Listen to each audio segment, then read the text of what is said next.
Hello, আসসালামু আলাইকুম viewers. সবাই কেমন আছেন? আলহামদুলিল্লাহ, আশা করি ভালো আছেন। তো আজকে আমার ঘাসের জমিতে দেখেন, আমরা একটা জমিতে দুইটা ফসল একসঙ্গে ফলাতে পারেন। আপনারা যারা ঘাস চাষ করেন, তো ঘাসের জমির যেটাকে আইল বা আল্লি বলে, সেটাতে যদি আপনি পেঁপে গাছ লাগান তাহলে কিন্তু এটা আপনার খুব ভালো হবে। একসাথে আপনি দুইটা ফসল পাবেন। দেখেন, আমি আপনাদের দেখাচ্ছি। দেখেন, এটা আমার পুরোটা ঘাসের জমি।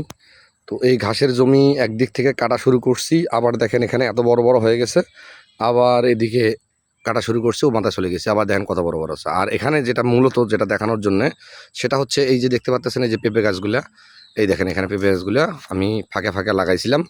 এই দেখেন এখানে পেঁপে গাছগুলো আমি ফাঁকে ফাঁকে লাগাইছিলাম, এই যে।